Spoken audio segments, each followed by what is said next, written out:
I am here at the World Economic Forum in Davos with Don Tapscott, technology theorist and author of Blockchain Revolution.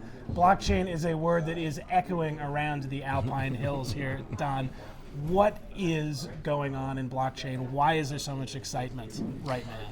Well, blockchain or blockchain technologies are the underlying technologies of Bitcoin. And Bitcoin can be considered an asset, kind of like gold, it goes up or down. It's more interesting to think about the digital currency of having a currency that's not fiat based, that's a cryptocurrency. But the real interesting thing is much bigger. It's this underlying technology, which is, I call it the worldwide ledger. It's a massive global distributed spreadsheet, kind of like a distributed database.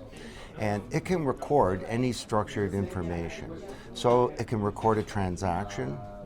I just paid you $100, but it could also record a marriage license, and it has. It could record a land title. It's a huge problem in the world because most land titles are corruptible. It could record the fact that that light purchased some electrical power from a power grid and paid for it. So this is an extraordinary thing, and the excitement is twofold.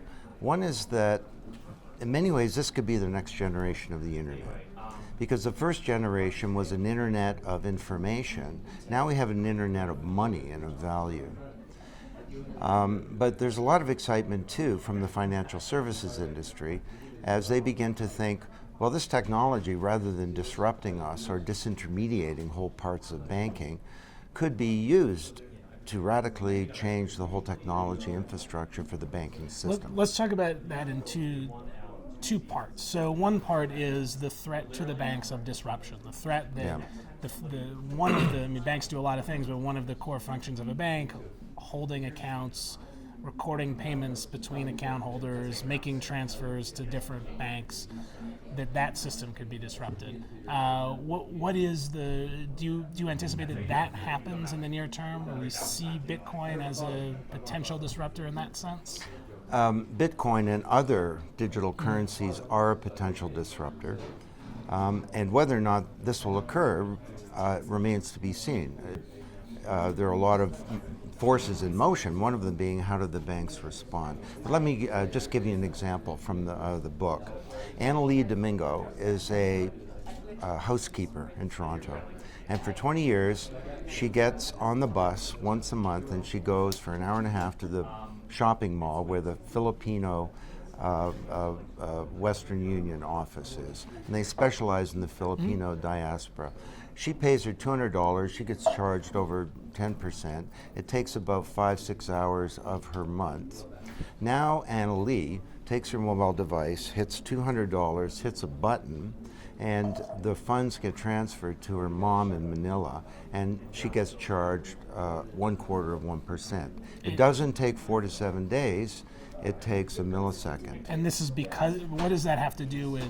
Well, this is all blockchain? Technology that's based on blockchain, and there's a digital currency that's underlying, but the foreign exchange is all handled. So her mom actually receives Filipino pesos when a teller, it's kind of like an Uber driver, shows up, and there are thousands and thousands of these certified tellers, and they show up and they give her physical money. Now, to your question, that's a $500 billion industry that could be undermined by this technology. But fundamentally, if you're transferring money at both ends of that transaction, you're still in the banking system. She's got to get dollars from a bank. The dollars either exist as Federal Reserve notes or they exist as electronic credits in a bank account that's hooked up to the dollar system. And on the other side, the same is true of the pesos. You're only really taking a piece of that instead of dealing with the whole thing. And I don't see something like Bitcoin replacing the traditional fiat currency systems. They'll work hand in hand with these systems. But nation states will be around for the foreseeable future, and they will have a currency. Now, on the other hand, we're looking at the central banks doing some interesting things. I've talked to 2 central bankers since I've been here, and they're both aggressively looking at the idea of making a national currency being a truly digital currency using blockchain technology.